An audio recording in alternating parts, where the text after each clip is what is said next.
ఏమాత్రం ఆలస్యం చేయకుండా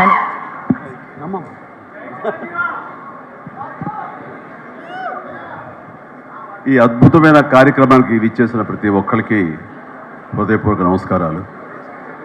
ముఖ్యంగా నాకు తెలిసి గత 2-3 ఏళ్ళగా వాళ్ళు చేసే ఇతర సామాజిక కార్యక్రమాలతో పాటు ఈ కార్యక్రమం కూడా, ఈ సామాజిక సేవ, ఈ బ్లడ్ డొనేషన్ అనేది కూడా మొదలుపెట్టి నాకు అత్యంత ఆప్తులైన చుక్కపల్లి సురేష్ గారు మరింత దగ్గరయ్యారు నా హృదయానికి.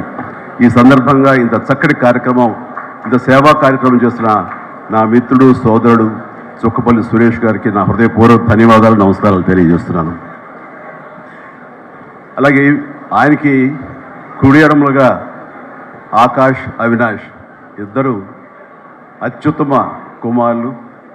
వాళ్ళు ఈ కార్యక్రమాన్ని వాళ్ళ భుజస్కంధాల మీద వేసుకుని దీన్ని ఇంత చక్కగా, ఇంత పెద్ద ఎత్తున, ఇంత మెగా బ్లడ్ క్యాంప్ చేయటం అన్నది, దానికి ఎంతో కొంత సహకరించిన మా చిరంజీవి చారిటబుల్ ట్రస్ట్కి ఎనలేని సంతృప్తిని ఇచ్చావు. తద్వారా నాకు ఎంతో సంతోషాన్ని మిగిల్చావు అవినాష్. It's wonderful. అండ్ ఈ రోజున ఇది కార్యక్రమానికి విచ్చేయటమే కాకుండా బ్లడ్ డొనేట్ చేసిన బిడ్డలాంటి తేజాకి నా హృదయపూర్వక ధన్యవాదాలు తెలియజేస్తున్నాను. And excellent. నేను అడిగింది ఫస్ట్ టైం అని కాదు, ముందు నుంచి ఇచ్చాను. సో బతికిపోయావు. లేదంటే కనుక నన్ను ఇన్స్పిరేషన్ కానీ బయట మాట్లాడుతుంటావు, ఈ బ్లడ్ డొనేషన్ దాంట్లో తీసుకోలేదేమనుకోను. వండర్ఫుల్. Please keep rocking.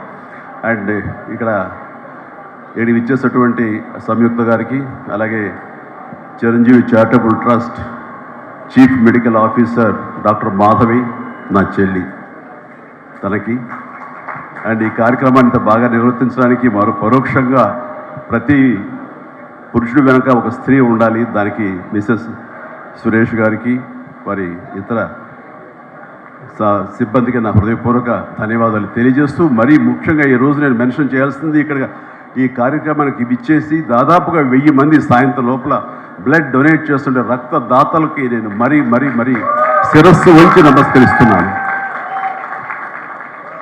వాళ్ళు ఈ రోజున బ్లడ్ ఇవ్వటం అన్నది కేవలం వాళ్ళకి ఎనలేని సంతృప్తి వస్తుంది, కానీ ఆ బ్లడ్ మూలంగా ఒక ప్రాణం కాపాడబడుతుంది. ఇది నేను ఎప్పటి నుంచో ఎన్నో ఏళ్లబట్టిగా నేను అనుభవిస్తున్నటువంటి గొప్ప ఫీలింగ్ ఇది నాకు.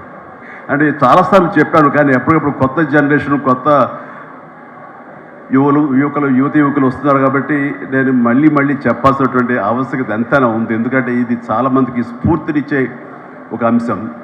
ఈ చెప్పబోయే ఈ విషయం ముఖ్యంగా ఒక జర్నలిస్ట్ సోదరుడికి నేను ఆజన్మాంతరం రుణపడి ఉంటాను. నన్ను థాట్ ప్రవోక్ చేసి నన్ను ఇన్స్పైర్ చేసినటువంటి ఆ ఒక మ్యాగజైన్ సంబంధించిన ఒక జర్నలిస్ట్ రాసిన ఒక రైటప్ నాలో ఈ స్పృహ నాకు వచ్చేలాగా, నేను ఈ బ్లడ్ డొనేషన్ వైపు డ్రైవ్ అయ్యేలాగా ఆ ఆర్టికల్ నాకు ఎంతో దోహదపడింది. సో ఆ రాసిన మనిషి ఎవరో ఏమిటో నేను మళ్ళీ ఎప్పుడు కలవలేదు, కానీ ప్రతిసారి అతను తలుచుకుంటూనే ఉంటాను. ఈ సందర్భం కూడా అతనికి నా హృదయపూర్వక ధన్యవాదాలు తెలియజేస్తాను ఆ జర్నలిస్ట్ సోదరుడికి.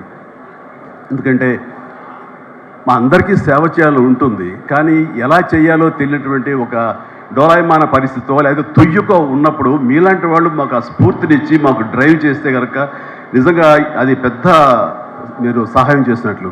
అలాగా ఒక 27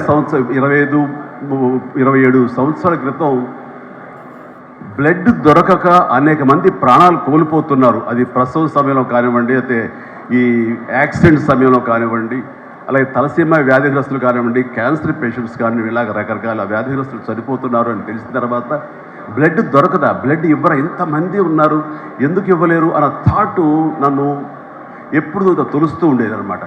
సో మన ఫ్యాన్స్ని మనం వేరే వాటికి డ్రైవ్ చేసే కంటే వేరేగా వాళ్ళని వాడుకుంటూ మన కీర్తి మరింత పైకి ఎదిగేలాగా వాడుకునే కంటే వాళ్ళని ఈ బ్లడ్ డొనేషన్ వైపు మనం మళ్లించగలిగితే కనుక, వాళ్ళు అత్యంత శక్తివంతమైన మనుషుల్ని సామాజిక సేవ వైపు మనం డ్రైవ్ చేయగలిగితే, వాళ్ళని ఛానలైజ్ చేయగలిగితే కనుక, ఆ కన్న తల్లిదండ్రులు కానీ, ఆ సొసైటీలో ఉన్నటువంటి ఇతర వ్యక్తులు కానీ ఆ సమాజంలో వాళ్ళు కానీ వాళ్ళ పట్ల ఉన్న దురభిప్రాయాలని పోగొట్టుకుని మంచి అభిప్రాయం ఏర్పడుతుంది కదా, వాళ్ళకి అల్లని సంతృప్తి వస్తుంది కదా, తద్వారా నేను కూడా ఎంతో సంతృప్తి చెందిన వాడిని అవుతాను, ఒక మంచి పని చేసినటువంటి దానికి నాంది పలికిన వాడిని అవుతానంటూ ఆ రోజున ఇచ్చిన పిలుపు, నిరంతరంగా పెర్సిస్టెంట్గా ఇచ్చిన పిలుపుకి ఈ రోజున వేల మంది, లక్షల మంది ఈ రోజున ఈ కార్యక్రమాల్లో పాల్గొంటూ వస్తున్నారు. ఎనలేని సంతృప్తి పొందడమే కాదు, ఎంతోమందికి ప్రాణాలని కాపాడుతున్నారంటే కనుక అది నాకు చాలా గర్వకారణంగా ఉంది. ఇందాక తేజ సజ్జా అన్నట్లుగా ఈ బ్లడ్ డొనేషన్, రక్తదానం అనేసరికి గబుక్కని స్ఫురించే పేరు చిరంజీవి అన్నారంటే కనుక భగవంతుడు నాకు ఇచ్చిన గొప్ప అవకాశం.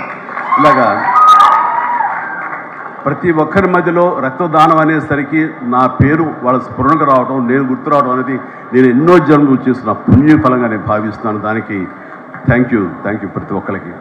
ఇక్కడ సరే ఎన్నెన్నో ఇన్సిడెంట్స్ వింటుంటాము, ఎన్నెన్నో ఇది ఆఖరి నిమిషంలో ప్రాణాలు ఎలా కాపాడబడ్డాయని వింటుంటాము. కానీ ఈ మధ్య నాకు మనసుకి అత్యంత దగ్గరగా జరిగిన ఒక ఇన్సిడెంట్ మీతో షేర్ చేసుకోవాలనిపిస్తుంది అనమాట. ఎవరో ఒక పొలిటీషియన్, సరే ఎవరికైనా సరే చాలా సాఫ్ట్ టార్గెట్, ఎవరైనా ఏదో మాట అనేది ఏం పర్వాలేదు. అలాగా ఒక పొలిటీషియన్ నన్ను అకారణంగా, నేను ఇప్పుడు పాలిటిక్స్ చాలా దూరంగా ఉన్నా సరే నా గురించి ఏదో అవాకులు చవాకులు ఆయన పేలినప్పుడు ఆయన మరొక చోటకి ఏదో ఒక ముంపు ప్రాంతానికి ఆయన వెళ్ళటం జరిగింది. అక్కడ ఒక స్త్రీ, ఒక ప్రౌఢ ఆవిడ అది మిడిల్ ఏజ్ ఉంటుందేమో, మిడిల్ ఏజ్ ఆవిడ తను పట్టుకుని నానా మాటలు తిడుతుంటే, నీకు ఎలా మనసు వచ్చింది చిరంజీవిని అనడానికి, అది అని తిడుతుంటే నాకు అనిపించింది మామూలుగా మన మాస్ ఫ్యాన్ కదా ఆవిడ, చాలా గౌరవప్రదమైన కుటుంబంలో ఉన్నటువంటి మనిషిలాగా అనిపించింది గృహిణి. ఆవిడ ఎందుకు అంత ఇదిగా మాట్లాడుతుంది, ఆవిడెవరు, ఆవిడ చూస్తే మామూలుగా సినిమా ఫ్యాన్ లాగానో చిరంజీవికి వీరాభిమానంగానో కాదు, ఇంకేదో ఉందంటూ నాకు అనిపించి ఆవిడ గురించి తెలుసుకోవాలని మన జర్నలిస్ట్ సోదరు ఎవరినో పంపించి తెలుసుకోవాలంటే వాళ్ళు చేసినటువంటి ఇంటర్వ్యూలో విజువల్స్ నాకు చూపించారు. ఏంటమ్మా అంత ఇదిగా ఆయనకి వీరాభిమానం అంటే, అభిమానం సినిమాభిమానం కాదయ్యా, ఆయన వ్యక్తిత్వానికి అభిమానం అంటే చెప్పినప్పుడు నా మనసు టచ్ అయ్యింది. ఏంటమ్మా అంత ఇదిగా ఏంటమ్మా ఆయన మీకు ఏమైనా సహాయం చేశారా, ఏం చేశారంటే సహాయం చేయటువంటి అయ్యా, నా బిడ్డ ప్రాణాలను కాపాడాడు అని అన్నప్పుడు, ఏ విధంగా ఏంటి అని అన్నప్పుడు, నా బిడ్డకి రాజమండ్రిలో దగ్గర ఒక పల్లెటూరిది, రాజమండ్రిలో కానీ కాకినాడలో కానీ నా బిడ్డకి ప్లేట్లెట్స్, డెంగ్యూ వచ్చేసి ప్లేట్లెట్స్ బాగా డౌన్ అయినప్పుడు వితిన్ అవర్స్ నా బిడ్డ కనుక ప్లేట్లెట్స్ సమయానికి అందకపోయి ఉంటే కనుక వాడు ఏమైపోయాడు, పాడిగా దూరం అయిపోయేవాడు. అంటే ఒక 8 ఏళ్ల బాలుని అబ్బాయిని పిలిచి పక్కన కూర్చోబెట్టుకుని ఆ తల్లి చెప్తోంది, మరి ఎవరో చెప్పారు చిరంజీవికి ఫోన్ చేయపోయావమ్మని. నేనేంటి చిరంజీవి ఫోన్ చేయటువంటి, ఎక్కడ నుంచి చేయగలను, ఆయన ఎక్కడో ఉంటాడు, ఎలా చేయాలి ఫోన్ అని తెలియని పరిస్థితుల్లో, లేదమ్మా బ్లడ్ బ్యాంక్ చేయి, వాళ్ళు ఖచ్చితంగా ఎత్తుతారు ఫోను, నీకు కాల్ సహాయం చేస్తారంటే, వాళ్ళు గంటల్లో కావాలి, అది ఎక్కడో ఉంది హైదరాబాద్లో, ఎలాగొస్తుందో అనుకున్నాను. కానీ అయినా సరే ఎక్కడో ఆశ చావక ఫోన్ చేయడం జరిగింది. ఫోన్ చేసిన తర్వాత అక్కడ స్పందించి అక్కడ సిబ్బంది వెంటనే రాజమండ్రి పరిసర ప్రాంతాల్లో ఉన్న అభిమానులు, ఆ బ్లడ్ గ్రూప్ ఎవరికైతే ఉందో అభిమానులని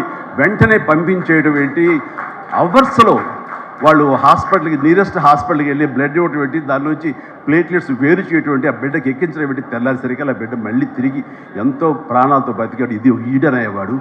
ఆయన కనుక సమయానికి చేయకపోయి ఉంటే నా బిడ్డ ఏమైపోయాడు. అలాంటి మనుషుల ఈ తుచ్చులు నీచులు కలిసి నేను మాట్లాడతారు, వాడిని నాకు సరిపోలేదు, దగ్గరికి వెళ్ళి ఏమి చేసేదాన్ని చెప్పేసి అప్పుడు అంటుంటే చాలామంది అంటారు, ఎవరిని మిమ్మల్ని ఇలా అటాక్ చేస్తుంటారు సోషల్ మీడియాలో మాట్లాడుతుంటారు, మీరేం మాట్లాడరు ఏంటని. నాకు నేను చేసినటువంటి మంచి కార్యక్రమాలు, నేను పొందినటువంటి ప్రేమ, అభిమానం, ఇదే నాకు రక్షణ కవచం. నేను మాట్లాడక్కర్లా, నేను చేసుకున్న మంచి మాట్లాడుతున్నట్టు నేను అలాగే అంటుంటాను, ఇది సత్యం. సో ఆ తర్వాత మళ్ళీ ఆ సదరు రాజకీయ నాయకుడు మళ్ళీ ఎక్కడా మాట్లాడేది నాకైతే వినపడలేదు. అంటే వాళ్ళకు కూడా మనసు ఉంటుంది కదా, వాళ్ళకి ఒక అంతరాత్మ ఉంటుంది కదా, వాళ్ళకి తెలుసు. ఇంటికి వెళ్ళేసరికి ఆయన అంతరాత్మ చెప్పబోయిన ఇంట్లో వైఫ్ అని చెప్పుద్ది, ఏంటి చెప్పు నోరు అని. సో ఇలా ఉంటుందన్నమాట వాళ్ళ ఇది. సో మనం మాట్లాడక్కర్లేదు, మనం చేసుకుంటూ వెళ్ళిపోతూ ఉంటే కనుక ఎవరైతే ఇలాంటి రాతలు కానీ చేతలు కానీ మాటలు అంటారో వాళ్ళకి అదే సమాధానం. అందుకని నేను ఎప్పుడు దేనికి స్పందించను, అవసరం నాకు లేదు. మంచి చేసుకెళ్ళిపోవటమే, ఇలా మంచి చేసేటువంటి మాలాంటి తమ్ముళ్ళకి నేను సహాయంగా నేను ఉండటమే తప్ప ఇంకోటేం కాదు. అండ్ అనుకూలమైన ఇక థ్యాంక్ యూ. అండ్ ఈ రోజున ఎక్కడ ఇతర దేశాల్లో ఉన్న అభిమానులు కూడాను నా మాటని స్ఫూర్తిగా తీసుకుని వాళ్ళు ఆయా ప్రాంతాల్లో వాళ్ళు బ్లడ్ డొనేషన్స్ చేస్తూ ఈ రోజున నా పేరు నాకు మంచి పేరు మరింత మంచి పేరు వచ్చేలాగా నాకు నేను గర్వపడే విధంగా వాళ్ళు చేసేటువంటి బెడ్ డ్రైవ్స్కి వాళ్ళు ఎక్కడో సరే ఏ ప్రాంతంలో ఉన్నా సరే ప్రతి ఒక్కరికి నేను ఎప్పుడూ కృతజ్ఞతతోటి నేను నా మనస్ఫూర్తిగా నా అభినందనలు తెలియజేస్తూ ఉంటాను. నాకు ఈ అవకాశం ఇచ్చారు ఇక్కడికి రావడానికి మా బ్రదర్కి. ఆయన చేసిన కార్యక్రమాలు ఎన్నెన్నో చూస్తూనే ఉన్నాము. అండ్ దానికి ధీటుగా ఎవరు నిలబడలేరు. అలాగే నిరంతరంగా వాళ్ళ నాన్నగారికి నివాళులు అర్పించే విధంగా ఆయనది వేళ ఇది సెంటనరీ ఇయర్.